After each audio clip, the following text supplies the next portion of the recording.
And I know that that has sometimes like confused people, not necessarily confused people, but maybe surprise people a little bit. So, but I think it's an important thing to share about. So just a little bit about me as a dyslexic first. So yeah, I'm British. I've been teaching English in like tuition centers in Singapore for like almost 10 years now. Um, so to share a bit about my experience, I definitely had struggles when I was at school. I always seemed to slip under the radar when it came to like being tested or anything. I remember getting extra help with my reading when I was at school, and I do remember being a bit slower, like to process like certain maths equations and like certain elements of science. I just really could not get it. But at the same time, I remember excelling in other areas and often picking up other concepts like a lot quicker than my peers. And I'd always think, this is obvious. So how come they're not getting it? So yeah. I always had questions about like my capabilities, but I just assumed it was normal and everyone is going through the same thing. So just to point out, I was not diagnosed when I was at school. So yeah. So, Miss Jessie, It, oh, how did you come to realize that, you might be dyslexic or you are dyslexic? okay. So when I went to university, it wasn't until my first year of university when um, I heard about this free dyslexia screening on campus. And to be honest, I only really signed up. So because we were allowed to skip class, so we can go to the screening. All And I right. thought, yeah, let's go. That's a good opportunity. But then I found out that I had a high risk of being dyslexic. And I was then referred to a specialist for a more in-depth assessment. And I was really shocked. I couldn't believe it. But after doing some research and having a bit of time to process, actually, it made a lot of sense. Uh, Funnily, my friend that I went with, that we skipped class together, she also found out that she was dyslexic. So, yeah, it was a great day out. Anyway, so in the end, I never really see my dyslexia as a disadvantage. If anything, it's been a really positive thing because it's helped clarify so many questions that I've had growing up, and it's just given me like confirmation that there was like a reason behind some of the struggles that I had. It was very validating. So yeah. And I feel that it's definitely helped make me who I am today. I've learned like these days I've learned to like laugh at myself when I have like what I call really dyslexic moments, and I can spot them instantly, but sometimes they just come out. So, for example, when I'm feeling like extra tired or unwell, maybe I'm jet lagged, something like that, I might mix words together, replace words, which can be quite comical. Yeah, so replacing words with something completely unrelated, or just have like a total mind blank. But this has just become part of who I am, and yeah, I embrace it. Yeah. But as a teacher, I feel like it's definitely helped me a lot. It's helped shape who I am and how I teach students, like students of all different ages and abilities. I've learned how to adapt to each learner's needs and try to make everyone feel included. Because obviously my own journey with dyslexia, it's given me like a good perspective on how students process information differently, and yeah, help me develop like a teaching style that's like flexible and patient, which I'm quite proud of. So yeah, I can also understand firsthand any frustrations with like or struggles with certain concepts that they may be facing. So definitely helps to help me empathize with them a little bit more. Okay, so I'll just move on. So I think dyslexia can be really like the signs for dyslexia can be really easy to miss. And yeah, I'll go through some of the signs here, but just to emphasize, first of all, so some signs of dyslexia, which I will cover shortly, in children, they could often be confused with like common like developmental challenges faced by early learners.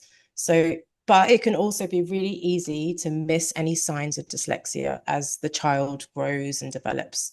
But here are a few possible reasons why you may miss them. So yeah, dyslexia being a learning difficulty, it has like no relation to like intelligence, vision or hearing.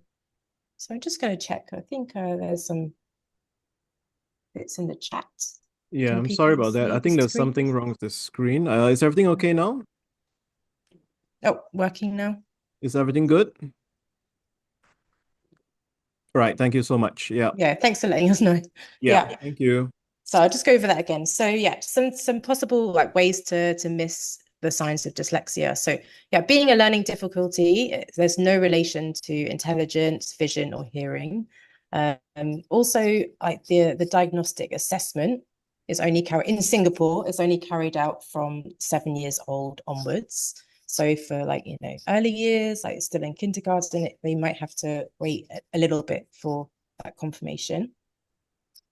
Also, symptoms can be really varied. Like it really is a spectrum, and everyone has different symptoms. So sometimes it's quite hard to notice like a pattern in those. Yeah. Also, symptoms can be really mild as well. So it may just be more on the end of having dyslexic tendencies rather than being fully dyslexic. Yeah. Symptoms can also be mislabeled just as maybe a lack of effort that maybe like I don't know, parents or teachers may think, oh, this child might be not trying their best, but actually they might be silently struggling without necessarily maybe others noticing. Yeah, they can also overlap with other learning differences. So I know that like dyslexia and ADHD can sometimes overlap, but obviously different with everyone. Children can use compensatory strategies, so they can find ways to almost like manage their problems, cover them up. So they're a bit more harder to discover. I think that was definitely me, to be honest. Yeah. And some children do not show symptoms until the demand for reading and writing tasks increases. So that's maybe when they get to lower primary. That's maybe when they start to notice these things. Yeah. Okay. So I'm just going to go through some different signs that I think are important. So these are some signs that I've spotted in the classroom that could indicate a child might have dyslexia or even just dyslexic tendencies, whether or not the child has a confirmed diagnosis as well, just to keep in mind. So yeah, I think a lot of their behavior and approach, some different things. So they can easily be maybe like the class clown, always acting up, getting attention, maybe a bit of a troublemaker, or they're completely quiet at the back of the room. Extremely disorderly or compulsively orderly. I think I'm quite orderly, definitely. Has difficulty managing time, like learning sequenced information, or even just being on time as well. Isn't bad enough to be helped in the school setting. So maybe in a larger class, I know like in some like MOE schools, it could be a class of 40. So if they're not maybe standing out as being bad enough or struggling enough, they may get overlooked with some symptoms. Yeah. So learns best through like hands-on experience, definitely. I think like demonstrations, observing how things are done, like a lot of visual aids definitely help. So if you find that your child is maybe learning best through this, then yeah, could be a sign. Seems to have difficulty with vision, but yet an eye exam doesn't necessarily reveal a problem. Yeah. So I think with me, in regards to behavior and approach, I know that when I was at school, for example, I was very quiet in the classroom. I'd sit in the back corner of the class and just hope that no one would speak to me. Like wouldn't get asked any questions or be asked to read aloud. I was quite happy with that. But then as soon as I'd be with my friends and family, I'd be very outgoing, and I know I can be. So I think it's just about the contrast once again. So the contrast highlights how different children can behave in like various environments. And it can sometimes like make it difficult to recognize any potential like learning challenges when it comes to something like this anyway.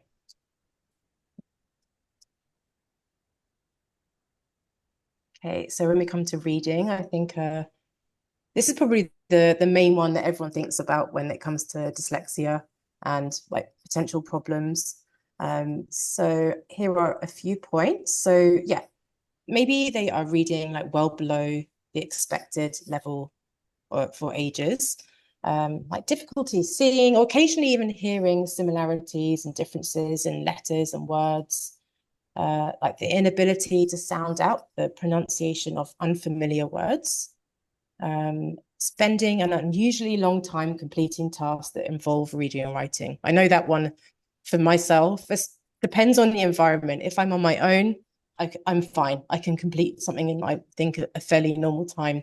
But if I'm under any sort of pressure or in a busy classroom, maybe I know that some things can take me a lot longer. And I might not notice something straight away, but as soon as I go to complete it later, I'm like, obvious. Yeah. Also, just avoiding activities that involve reading as well, another sign.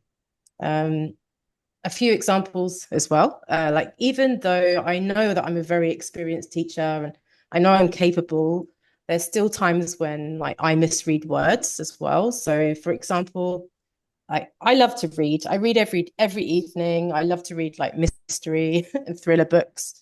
And they always mention police officers. You know, there's always a crime. So without fail, I always end up reading uniformed police as uninformed police. I still do it, even after so many years. And I always think to myself, how do these police officers like really not know what's going on again? So it's just, yeah, one of those small things. And I fall for it every time, like still to this day.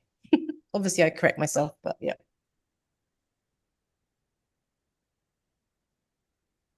Okay, so for some writing. Okay, so maybe some signs for like difficulty with writing. So finding the right word or forming answers to questions, that's definitely, yeah, a sign. So problems remembering the sequence of correct sentence structure. So yeah, I think there's like word order tasks, maybe for like lower primary or maybe like K2 sometimes can be a bit of a struggle when it comes to yeah, remembering or working out the sequence. Difficulty spelling. So writing shows like lots of repetition, reversals and letters, like numbers, words, like substitutions. But a last one I think that's quite interesting is being ambidextrous. Ambidextrous. God, I can say it then. Ambidextrous. I know, a dyslexic moment. But yeah, this is something that actually I feel like I can relate to. So maybe you're right-handed, but maybe you do a lot of things with your left hand. And I'm quite good at switching hands. I can also write with my left hand. So I think this is one of the things I know that when I did my assessment that was brought up. Yeah. But for me, with writing, for example, I know that I can spell. But occasionally, which is very normal, like in the classroom, occasionally, if it's like a busy moment and I'm caught off guard, I might occasionally have like a little mind blank. But I try and use this as a good opportunity for like a group discussion. So we can discuss spelling or anything like that. But also I think it's important to show students that even teachers make a mistake, and for them to understand that it's okay. It really helps to create like a supportive learning environment. But also I think I remember like while at school and university, and even still to this day, I find like sometimes little jingles like that help remember different spelling rules. They really help me. So for example, like I before E, except after C. I still think of this sometimes when I'm spelling words that have the letters I and E together, or E and I. So I try to introduce some of these to students as well. So it just might be that thing that helps them remember. Yeah.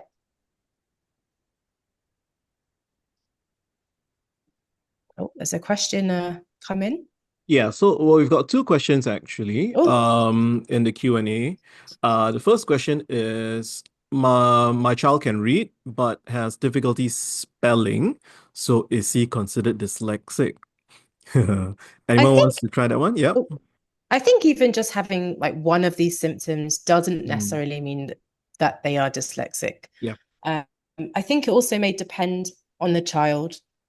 Like, they can really develop at different stages. And I think, especially in early years and early primary, Yeah. there's so much to take on, there's so much to think about. And say if you're writing a sentence, for example, you've got to think about obviously the correct sentence structure, the subject, the verb, punctuation, spelling, tense, different describing words. So there's so much to think about. So I think it can be quite easy to make mistakes and or just things to like click into place. It can take a little time as well. So I think spelling comes with time and practice. But yeah, but I think if there's other signs, and I think just communicating with your teacher at school as well is always very important. Mm. Yeah, thanks for that. I think we're gonna talk a little more about that as Oh we yeah. go on. Also there's another question. This is quite interesting. Would dyslexia in girls and dyslexia in boys be different because Mm. girls might be more adept in masking their dyslexia? That's interesting. That is interesting. I Yeah. don't know the answer. Yeah. Sorry. Maybe I will just jump in. Right. Yeah. Thanks, There is Aileen. Yep. no research yet. There is no evidence based as to girls display dyslexic symptoms more than boys or either vice versa. So yep, no, there is no evidence. Thank Mm. you. Okay, thank you so much, Aileen. Okay, also I have something in the chat and someone asked, maybe this might be for you, Jesse. Mm. Would you open up about being dyslexic to an employer? I think that's a great question, actually, because Yeah, obviously I'm at work right now. yeah, So yeah. I think my work, no. But I have had jobs in the past that I haven't told them I'm dyslexic. And I Mm, just think it's really your decision if you want to say or not. mm, Um, I don't think you need to tell them, like really, you don't need to inform them. I think it's purely down to your choice. If you feel comfortable, if you have like a good working relationship, and maybe if you want any additional support or understanding, then maybe share it. But if you don't feel comfortable sharing it, I think you don't need to. Yeah. yeah. Yeah, thank you so much for that. Also, I mean, I appreciate this contribution from one of our attendees as well, talking about spelling, how, it might not be, I mean, basically it's connected to phonological development, so it might not be dyslexia as, per se, right? Okay. I mean, it really depends, like what Jesse you mentioned earlier. I think that's a great point. Thank you so much. Okay, you're right. Let's Okay. move And on there then. is Yep. just one more. Oh, Ooh, what's that? well, there's something in blocking. Oh my. Anyway, Okay, sorry. okay, okay. I don't know how to get rid of it. That's all right. That's all right. Just Sorry. maybe you can I'll just still read out the points, so yeah, don't worry. just read out. Yeah. Okay, so just about retention. So I need to read the points. Mm, I can't read. Okay. Okay. Oh yeah, so I think it was just about struggling to remember. Oh, I think you're moving the screen. Sorry. Oh, sorry. it's all right. It's all right. It's all right. It's yeah. Okay, there we go. Okay, there we go. Mm, Thank you. Yeah, so problems remembering or like naming letters, numbers and colors as well. I can relate to this. Um, yeah, actually going back to the hereditary point, I mm, can 100% tell that my dad is dyslexic. And I can also see it in my grandma as well. And they would often, there's the same habit that it just seems to be passed down with always confusing everyone's names. They just, even every time that they would call someone's name, they would say about 6 different names before they even got to that person's name. mm. And also, I do notice that sometimes I say the wrong word, like colors, numbers, and things like that, Right. completely unintentionally. Yeah. Anyway, so problems processing and understanding what is heard, poor memory for sequences, facts, information that's not being experienced. but a good long-term memory for locations and faces. So just to add a little fun fact, something about myself. So I've noticed that when I'm speaking on the phone, I don't feel so comfortable communicating. And on multiple occasions, especially back in the days when everyone used the landline and less like WhatsApp, for example, so if I'm on the phone and I'm taking like someone's number, for example, I often write a mixture of letters and numbers. And as soon as I get off the call, I look at what I've written and I'm like, what's this? But somehow I always seem to know the correct number to dial. So it's like, yeah, I can't really translate that one, but it makes sense to me. Okay. Thanks so much, Jessie. Let's move on. There is another comment in the chat, but you know what? We'll cover that in a bit, all right? So let's go Okay. on to the next part. Right. So, importance of early identification and intervention. Now, we are actually quite lucky today because we have Miss Kyan who has some experience with this. So let me just hand it over to Miss Kyan. Right. Good evening, everyone. So tonight I will be discussing on the importance of early identification and the intervention for dyslexia by just sharing my journey with my 8-year-old daughter. So, um, when I first encountered dyslexia, it was a bit overwhelming because, like, to be honest, I had never really heard of it before. I mean, like during our school days, we don't really talk much about these kinds of challenges in school. If somebody just struggled academically, it was just often assumed by our parents that we simply just do not have the ability. And then, like the Chinese would usually just say, "哎，不会读书," that kind of thing. So we kind of just brush it off like that, and we never really have our peers in class with such challenges as well. So to me, it was a very new thing. So, by understanding dyslexia, it actually opened my eyes like to the unique strengths as well as the needs for children who are struggling with this condition. So, the initial signs of dyslexia were actually pointed out by my daughter's preschool teacher. How do I go next? Can I go to the next slide? Yeah, so I remember receiving a call from her, and then she said like we needed to discuss about her developmental progress and learning at home. So she just shared like her concerns because there was a lack of like phonemic awareness, and then there was difficulties with letter recognition. That time she was about 5 plus. I think it was the year that she was in K2, early K2. And then she still couldn't do like A. Yeah, so she actually explained that she would need like a bit more support in this area. So they had this mini reading sessions in class where like students of such need will be put out so that they can have like a more intimate session with the teacher where there will be more support and guidance for them. So we're quite lucky that the school actually got in the principal as well to help observe this study session, and then to actually let us know more about the progress, and then so there were constant updates on how they were progressing and what's needed to be done to further support the child.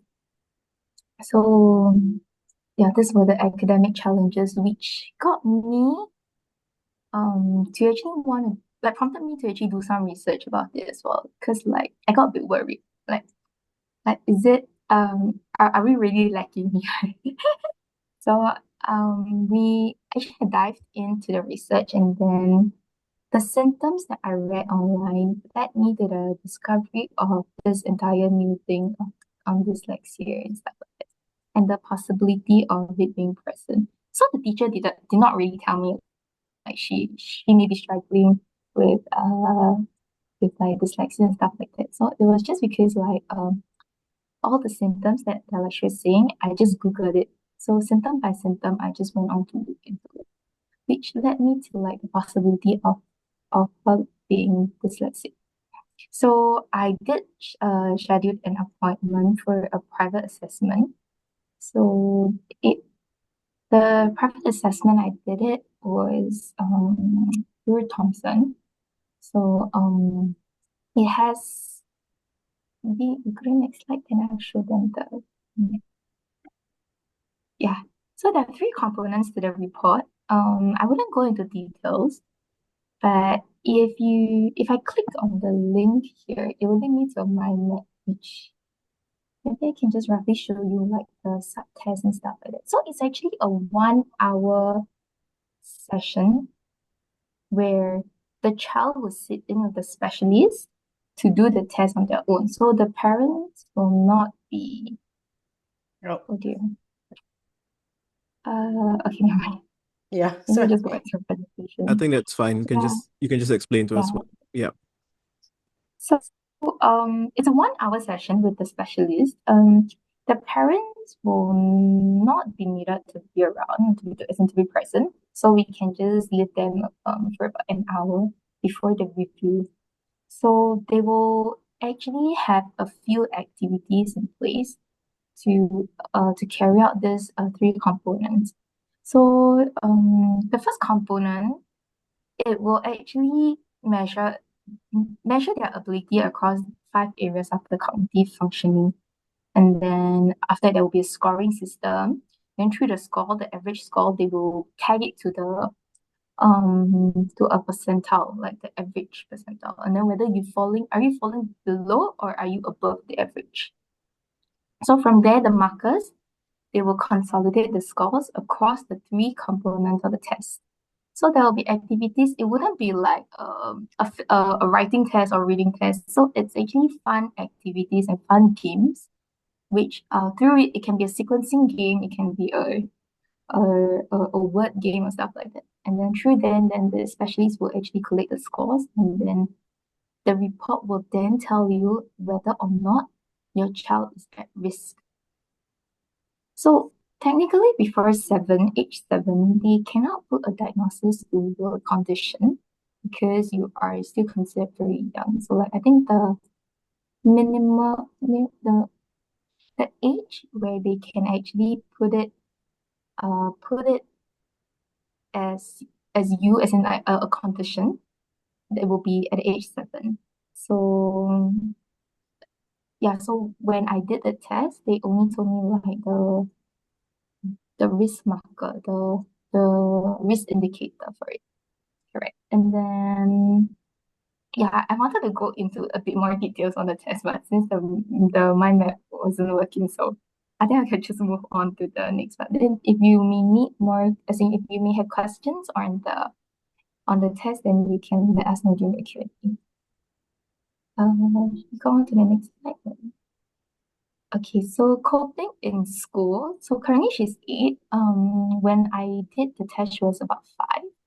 So what I understand after much research as well is that there is a learning support program which is called the LSP. So at primary 1, students with literacy difficulties, they are actually identified to join this 2-year learning support program, which are available across all primary schools.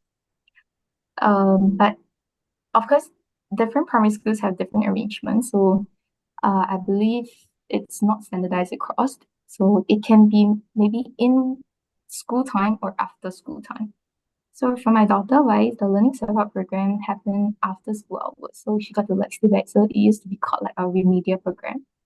For them, it's called a learning support program, where they got to stay back in school maybe for an hour or two. Yeah, for like better support in the various subjects. And then if students who continue to face such difficulties after this intervention, in primary 3 and 4, they will then be screened for dyslexia. And then they will, if they are diagnosed with it, they will be supported through the school-based dyslexia, the SDR program. Dyslexia, I cannot really remember the name. SDR program, yeah. And then after which the evaluation of learning will then be completed within 3 years. So that means to say if the test is taken when they were in primary 2, it will not be valid for PSLE. So they got to redo the test again when they're in primary 3. So the recommended age to do the assessment would be at primary 3. So the validity of your report will be able to be used for major examinations. So if you click next, I have the so I got this from one of the schools as well. So if you noticed, hold on, I go back to the Yeah. yeah. Sorry. Yeah, so okay, so if you notice, the application of this report has to be done 3 years prior to the date of the PSLE. So it actually can be across different learning disabilities as well. So it can be ADHD, dyslexia, and stuff like that. Now, this report will actually help them during their examinations. Like they will get special arrangements. For example, it can be the size of their paper, it can be extra time during exam or stuff like that. So depending on the condition or what's needed for the child, then the examination board will then cater accordingly. So the validity of this assessment report is actually a 3-year period. So let's say if you do it earlier, then of course you got to reassess again in order for you to be eligible for this special arrangement.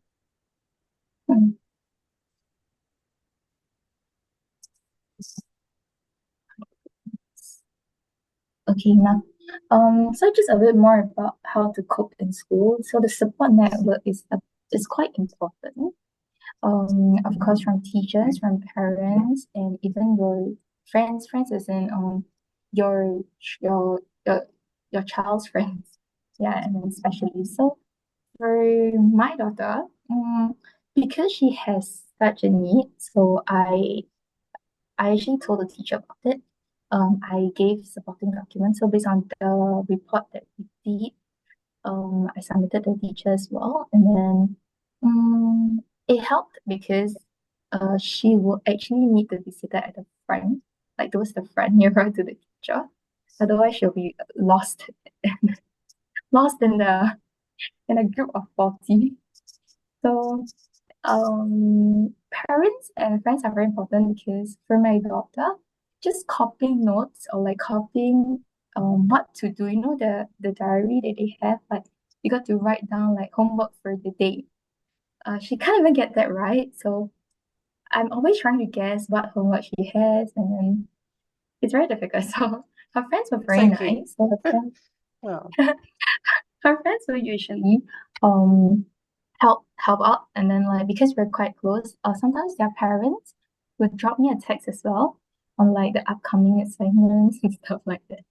So yeah, the support network was quite strong for me, which I think it'd be good if your child really needs that extra support. So in class, the teacher told me that she is usually seated beside um this girl so that she will be able to help her with her schoolwork as well.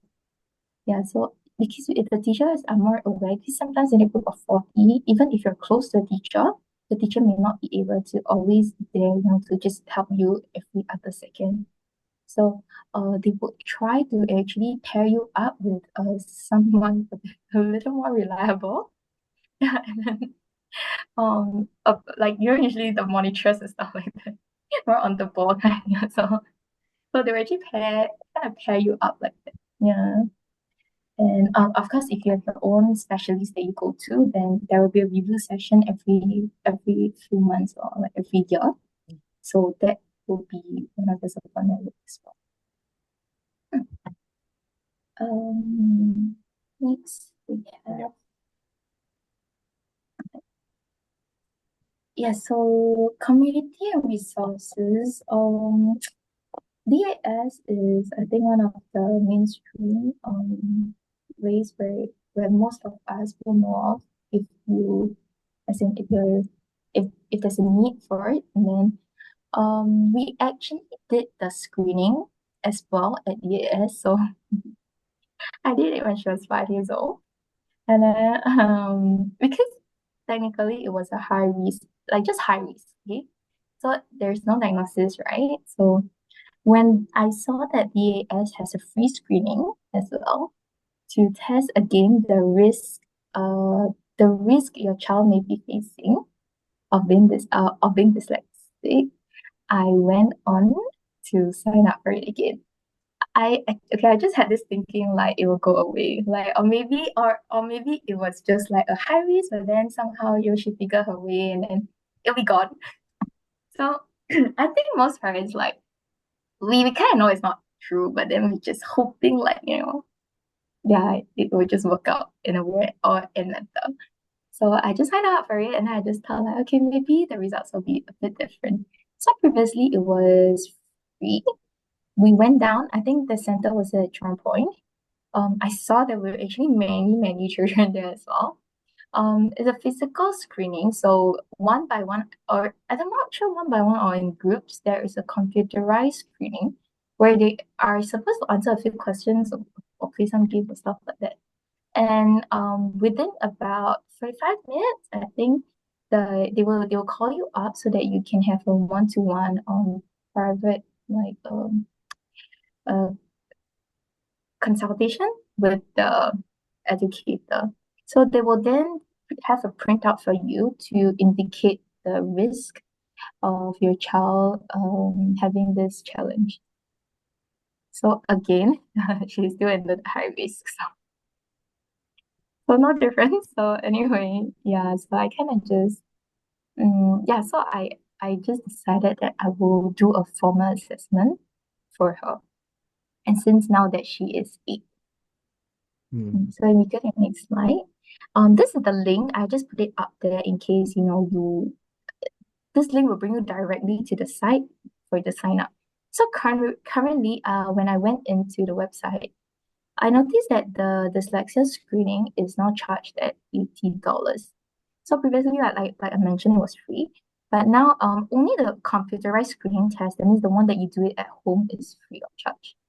So the one that you have to physically go down and do the screening, it will then be at a cost of $80. But it's quite fast and the result is almost immediate. This will actually just indicate your risk level. So like let's say if you are not sure, but you don't want to do a formal assessment because the formal assessment is going to cost you what, thousands or few thousand.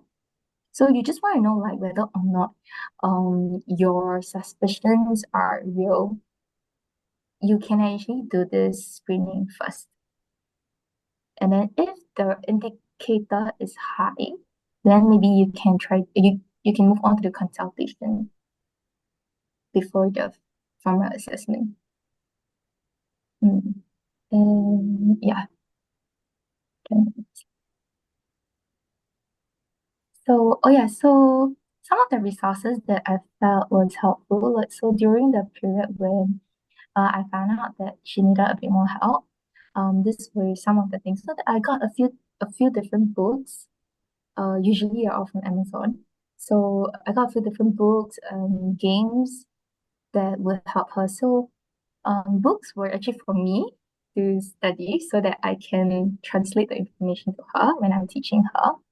For games wise, so she has difficulty with the alphabet, so we gotta use a lot of shapes. So like circles, half a circle, lines and stuff like to form out the formation of the alphabets. So even in Chinese, it's all I got to use a lot of shapes to guide her. Like maybe it's like a square. It's like a tell like, oh, it's a square. And then I got to do a lot of drawing. So in fact the craft, the drawing. So from A to Z, the letter sounds that she just cannot understand. I got to pick an image that is very, very closely related to the sound. For example, for some of the A to Z chart, letter I, they use like ice cream. So sometimes to them, like they cannot process, right? Because I scream, so I make the I sound. and stuff like that. So I got to like think about the closest sound that she can hear from the image.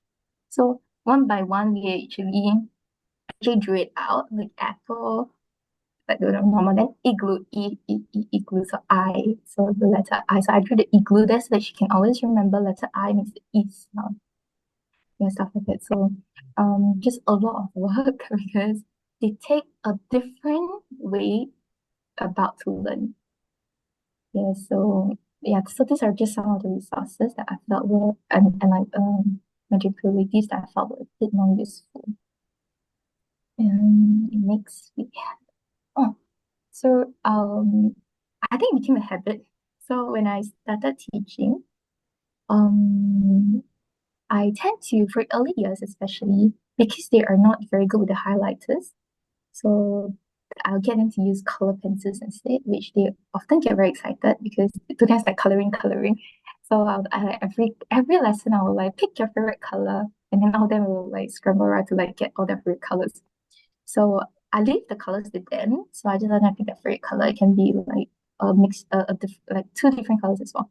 So what we do is I often will go through the keywords because especially for comprehension wise, when the text gets a bit heavy, it's very difficult for for students, if generally as well, it's just very difficult for students to actually go through very long reading.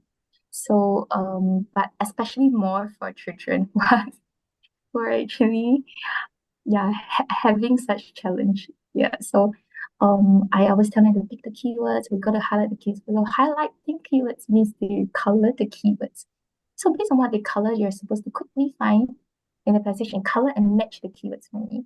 So, I noticed that colors really help them to really pick up in key information, quite quickly and quite efficiently. And then if you notice I'm not sure if all of you watched the movie, the I'm Not Stupid movie.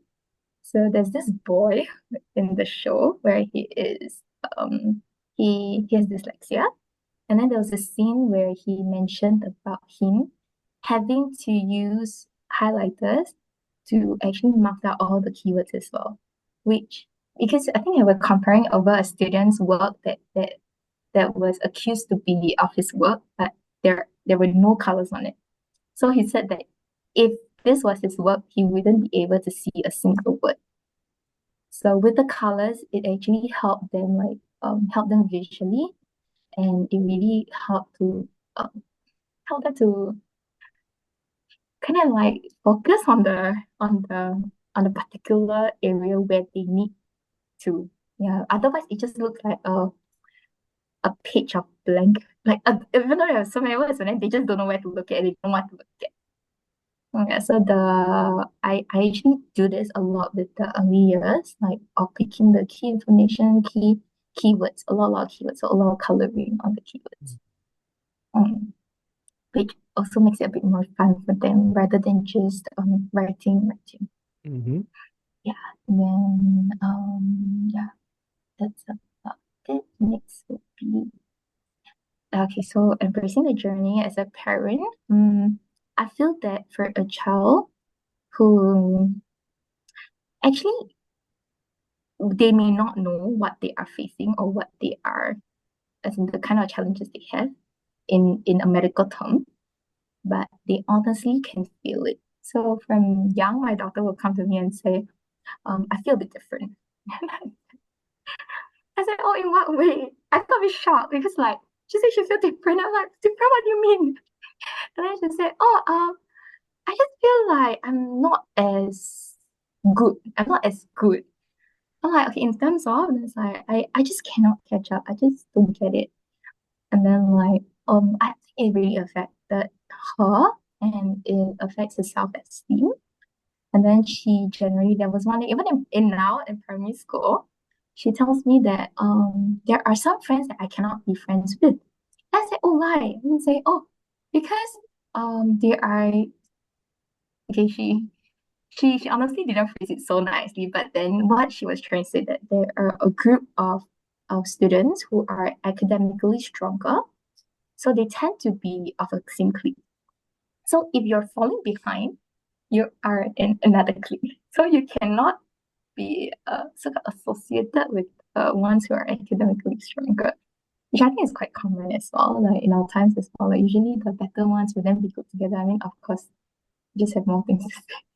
So I mean, I think I believe they will know it. So it's just good to just tell them and be very honest about it. So I did tell her as well, like this is just condition, and I explained to her what this is about and what kind of challenges she may face and how do we cope with it. So by coming clean with them, actually help them to identify themselves better so that they understand what's needed to be done to improve or to actually just it's just a coping mechanism for them. So apart from just focusing a lot on the academic side, in order to really make them feel a bit more confident about themselves is to explore other areas of interest also. So because academically they already feel like they are not enough. And if the entire emphasis is just on their academic strengths, then I think they will feel like they are always not being the best version of themselves. But if you start to explore like other areas, other interests, which they may be better at, they will realize that, oh, actually I can do something else that's better. So it gives them a bit more courage and a bit more confidence when they face peers, maybe in terms of whenever they're having a conversation or stuff like that. Yeah, if not, otherwise they always feel like they're just not enough. So celebrating small victories as well. So like in I always tell her her spelling don't need to be 100. You give me 50, that's very good. Or 50 or 70, as long as there's an improvement or she felt like, that's the best that she can get, then to me it's like, oh, okay, very good. So I don't need 100, but as long as there's improvement, I think that's good enough. And even her teachers were, I think because they are aware of her condition, they are very encouraging whenever like she gets like maybe 40 something. Her teacher also put like, keep it up. You can do it. So stuff like that. So I think she kind of like accepted it along the way. Then she understands that like what what's needed from her so that she can do a bit better for herself as well. And always be open, like discuss about their feelings and experiences so that they don't feel like they're alone in this journey. And then the worst part is when they start to not tell you anything, and then you tend to be a bit out of touch with their emotions. Mm. So I think especially for children with such challenges, like what they need a lot is someone who can encourage them on this journey. Mm. Okay, thank you very much, Miss Kayan. Thank you for that wonderful sharing about your own experience. Before we move on to some practical strategies, which you can use, I have a few questions about the testing. So maybe Miss Kayan, you wanna, chime in here. There's one question here about do tests vary from one specialist to another? So is there something that, this parent would have to look out for when it comes to searching for a specialist? Oh, there are a few in the market. I actually went to research a lot. Mm, There are there are a few better known ones, but of course the price vary across. The one that I went to no longer has as in they actually revamped, like the mm, specialist came out to do it on her own, so it's not right. tagged under Thompson Medical anymore. Okay. So usually there are independent institutions. So there are a few, which most of them would come with the early intervention program. So right after you do the assessment, then they will have usually in under one house, like they will have their own intervention program. Mm, So mm, maybe perhaps if you want to think about which center to go to, look into their intervention program as well. And then if you feel like it's suitable for your child, then you can take the assessment there and then continue the intervention program if necessary. Right. Thanks so much for that. One more question. Actually, it's two parts, but I think the first part you kind of shared already. The first question was, how do you explain to a child that she is dyslexic? So I think in your sharing, you kind of talked about that, the way you spoke to your daughter as well. But the second part of the question is, so when you say a child can be assessed above 7 or from 7 years old, would that be the year of birth, or do you have to wait till the birthday of the child? Wow, Yeah, really, really, Charlene, I only know that it's 7, but I'm not sure if it's by month. right. Okay. It is by month. It is. Yeah. But then the checklist, you can actually access it on DAS website. Okay. Okay. I All only right. remember this magic number 7, but I never knew when exactly. Because I called the center as well. Like when I wanted to do a private assessment, I called the center, and then because after all the high risk indicators, right, from both places, I thought, okay, I will send her for formal testing. They advised against it because she is just 1 year away from being 9. So if she does the assessment now, I gotta fork out another $2,000 for the reassessment. So they said maybe you just hold on and then wait till she turns 9 to do the assessment. And then in the meanwhile, just go for the intervention. Okay, thank you so much. Okay, we're gonna move on to the final segment. And as I said earlier, we have a very special guest this evening. She has lots of expertise in this area. And I know there are a few more questions about specifically about that your own children. So we'll probably tackle those questions after Miss Shailene has given her sharing as well. All right. Yep, over to you, Shailene.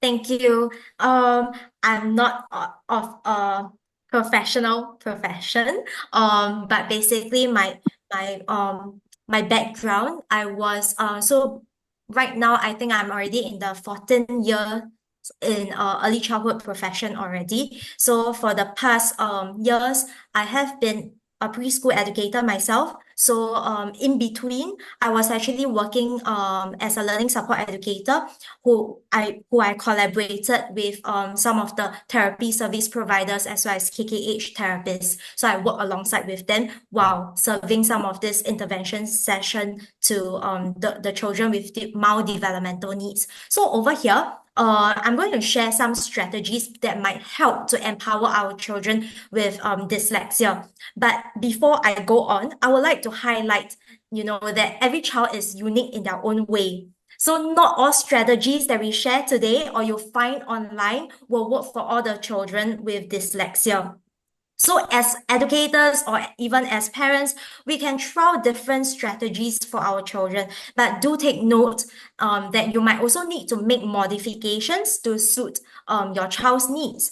So sometimes we might even find that the strategy may work for the child for the first week and may not work for the second week. So to put it very simply to you, it is not a one-time and one-size-fits-all type of approach. So let's move on. So first, let me share the tool of using color page overlays. So this can be of help if children experience words, letters, or even whole lines jumping all around on a page. So just now, Kai-en was also sharing that her daughter, whenever she maybe give her a passage, she can't focus on that area that she needs to focus on. So what do we do then? So sometimes, right, so let me just share with you why. So sometimes the harsh contrast of black text on a white background will also cause headaches, nausea, irritated eyes, and other reading discomfort for children with dyslexia. So this might be because their visual cortex being too sensitive to various wavelengths on the colors. I would also like to emphasize that these overlays may not remove the problem totally, but they will at least help with the reading difficulties. So these overlays are actually color tinted plastic reading sheets. So it looks something like this. Oh, I don't think you can see it, but you can see it on the screen. Yeah. Yeah, it comes in like different colors. So what does it do is, for children with dyslexia, or even those who are not diagnosed with dyslexia, those who with reading difficulties can actually place over the text that they are reading to filter out the light. So that way, the print or the text can become clearer for them to read, and migraines can be reduced, allowing them to enjoy reading. Because after all, our main objective is wanting our children to enjoy reading, right? So now you may have a question when you look at the color overlays on this slide. Why are there, different color? And then which one will work for best for children with dyslexia? In fact, there is no specific color tint that will work best. So it is actually paramount to provide a selection of color overlays so that, the child's needs are met to achieve the desired effect. So I myself, I had an experience, and I recalled a couple of years ago, I had a student who was not diagnosed with dyslexia, but he was merely facing reading difficulties, and he kept squinting his eyes at the print. So when I invited him to use these overlays, there was no impact when he used the overlays with the color separately. So after several months, right, then I observed that his eyes became more comfortable without squinting, with the blue and the yellow strips overlapped. So you see, it might not, state on the package that you can actually use the color tints overlapping with each other. So as teachers, as parents, we have to observe, we have to make modifications to better suit the child's needs. So what I would suggest is to invite children to help themselves to explore on their own all these overlays, and then choose their own preferred colors. Give them more time to explore and test the colors out. So another factor when we introduce these tools to the children, we want to ensure that this does not create a special needs stigma for any of the children with dyslexia just because they are using these overlays. So if these overlays really work well for the child, this can be easily slipped into their pencil case or place it inside a book to be used like a bookmark.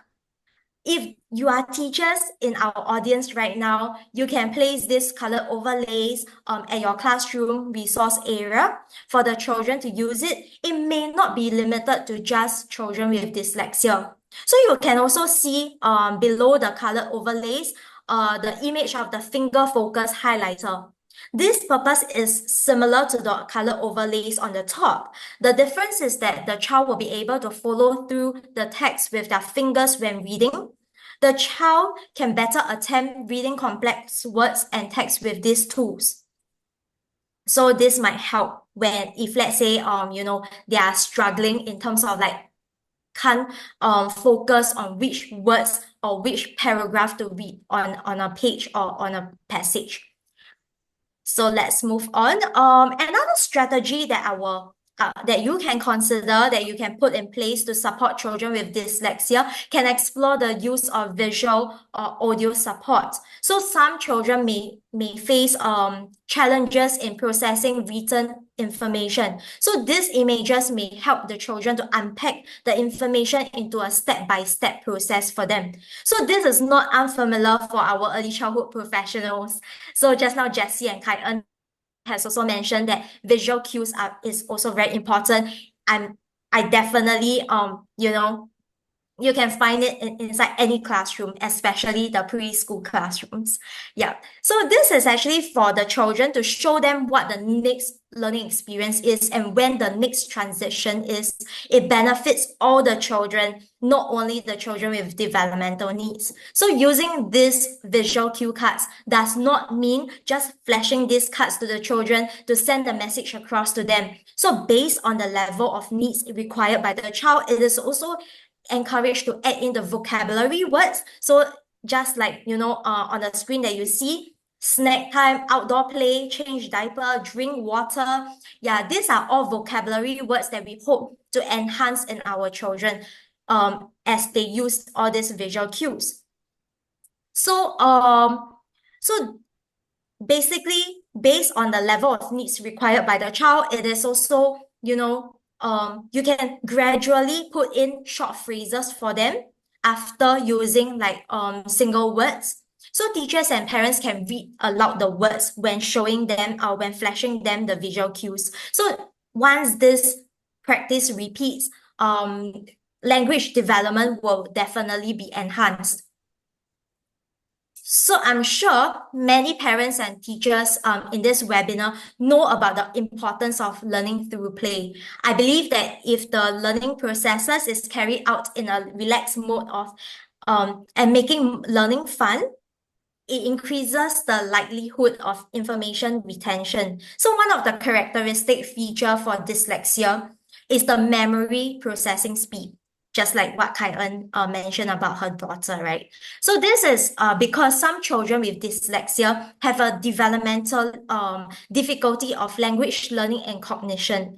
Their working memory might be affected, and remembering several things at once can be very challenging for them. So we can try practicing 2-step sequencing activity, then progressing to 3-step and more. So what you see on this slide is 5 steps of making scrambled eggs.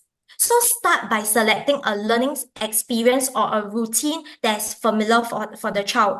It can be the steps to dressing up for school or the steps to packing a school bag. You can always make modifications by using your own photos so that it will be much more authentic for the child to make connections and relate to the experience better.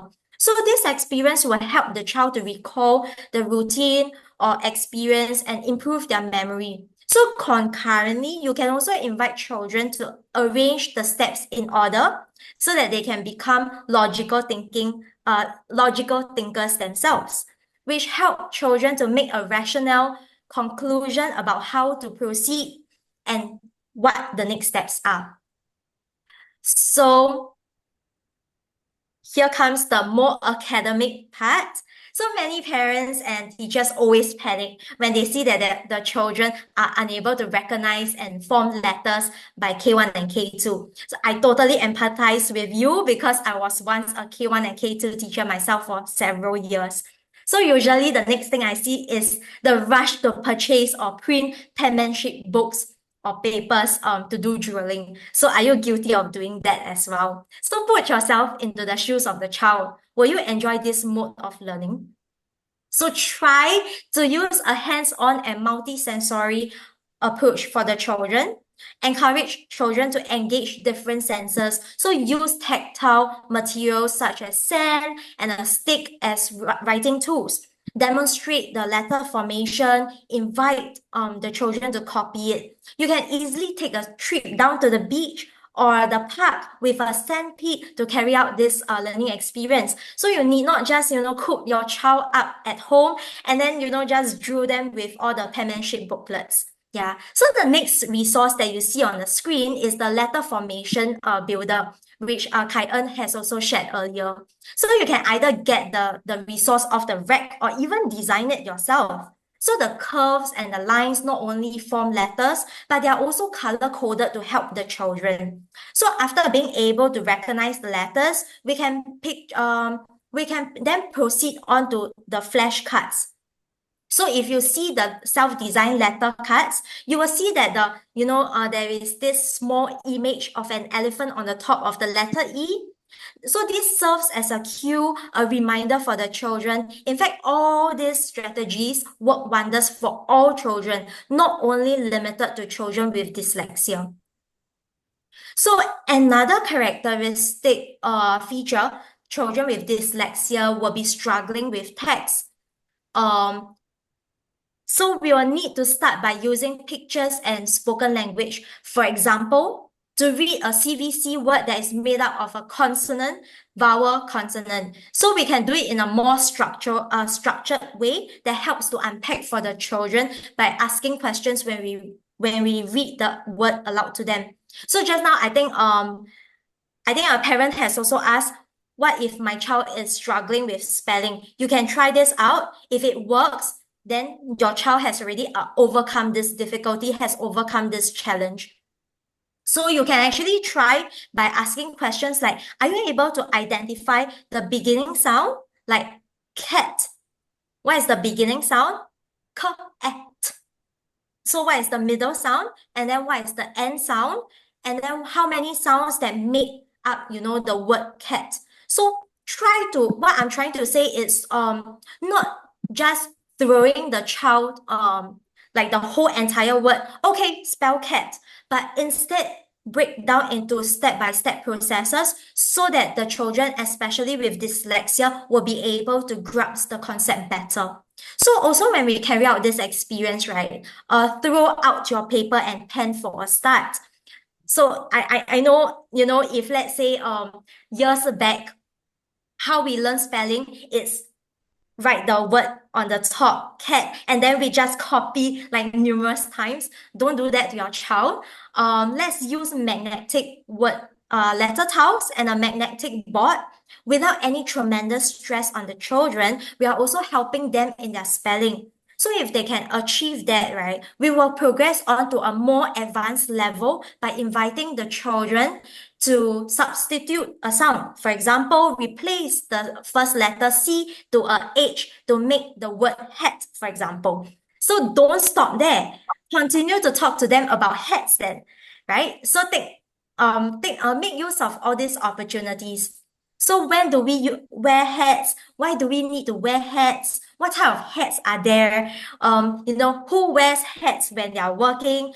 Chef, police officer, are there any differences? This will help them build their vocabulary development.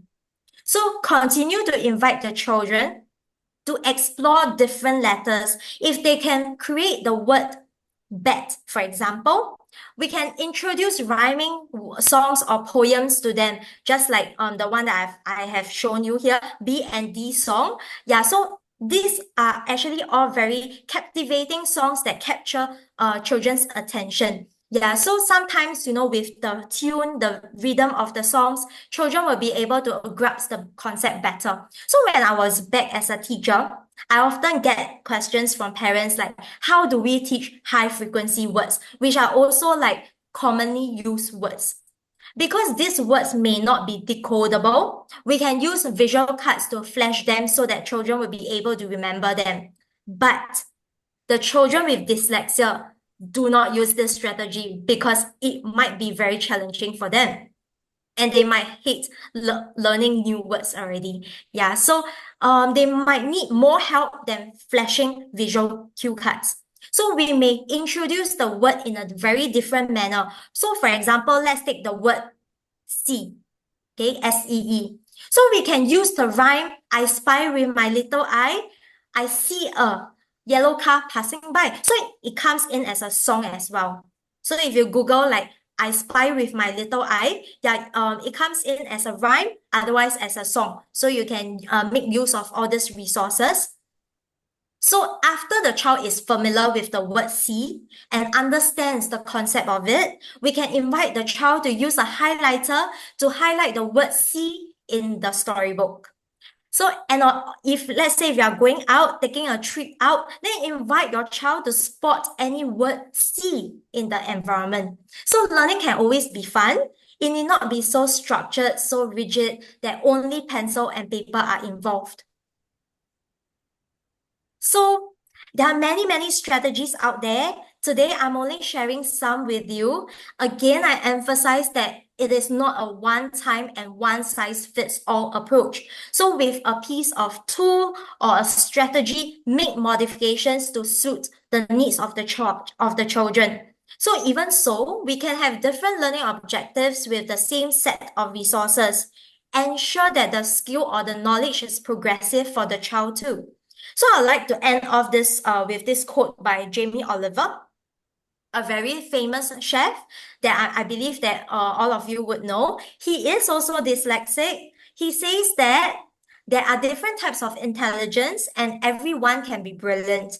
Whether you attend this webinar because you're dyslexic yourself or your child is a dyslexic learner, do not give up. As mentioned earlier, dyslexia is a learning difficulty, a learning difference. It does not affect one's intelligence at all. So if one cannot cure from it, the intervention, the strategies will help one to overcome it. So to create an inclusive environment in Singapore, let us all embrace these learning differences. So when I was a teacher, I always tell my children that everyone inside the class has a special talent and power. It's just that we have different ones. So by putting us all together, we are then turned to be the most powerful one.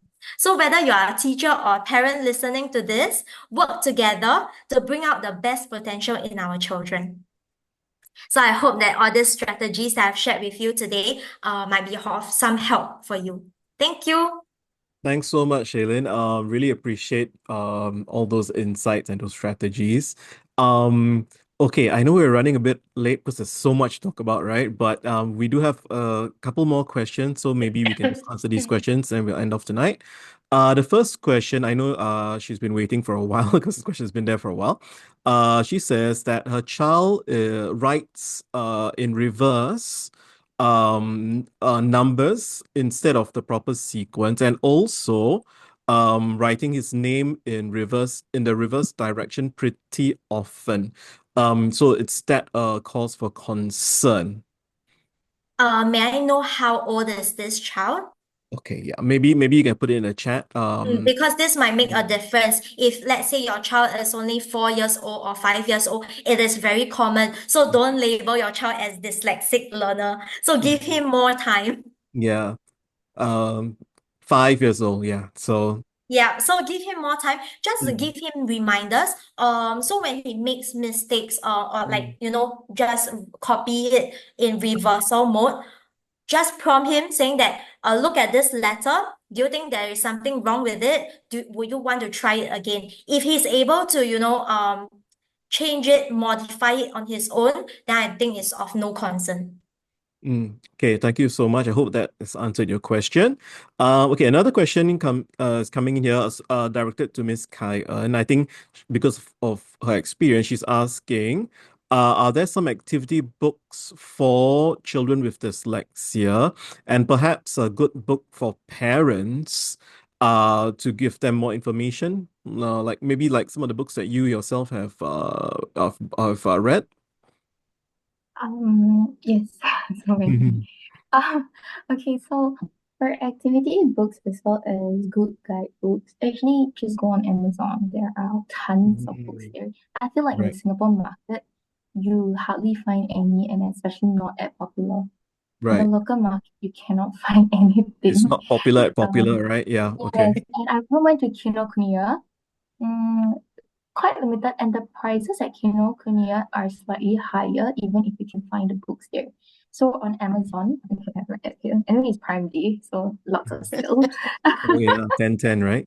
Yeah. It's Prime Day. It's until 13 October. So actually in my card also there are some books for like helping books for like writing book for kids with dyslexia, and or they if it's in the US market, it's much like I think it's much widely seen. Mm, So mm, most of them are from US. So mm, yeah, just get it online on Amazon. It's much cheaper as well. For this same book, like this is a book that is for early years. Dyslexia for kids, something like that. The purple color one with the octopus. It's quite popular. And then I found it on Kinokuniya. It's about like 40-ish, but on Amazon it's like maybe like 15, yeah, $15. Let me wow, say quite okay. worth it. Mm. And Okay, then thanks. forget as well. Yeah, just go on Amazon. Thanks a lot, Miss Kai. Yeah, Amazon is always a good place to start, right? Yeah, thank you so much.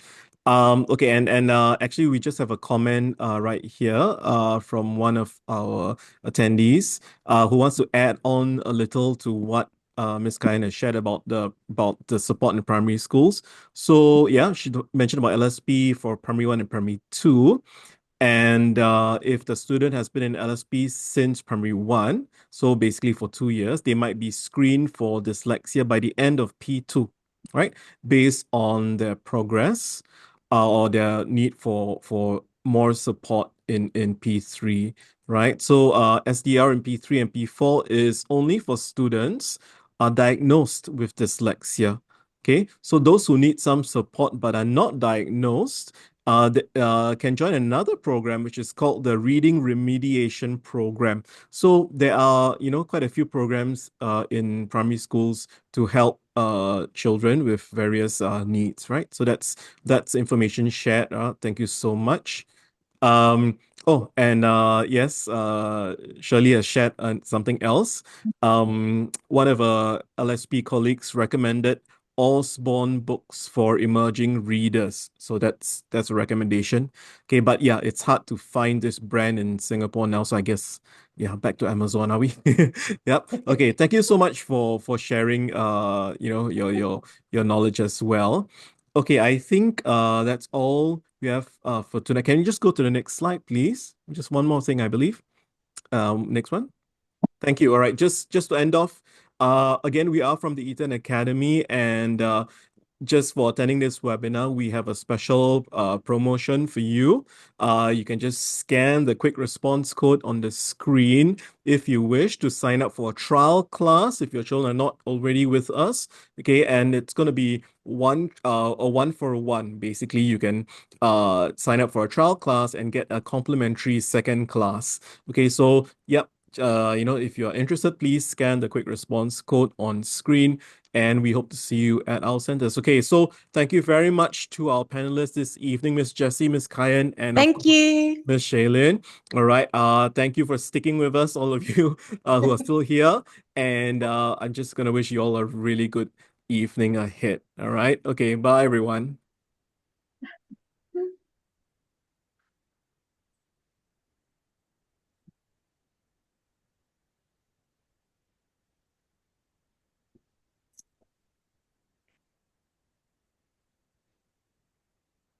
Okay. All right, everyone's exiting. All right. Okay, thanks, guys. I'll see you guys soon, yeah? Thank you. See you Right. Thank soon. you. Okay. Thank Bye. you. Bye.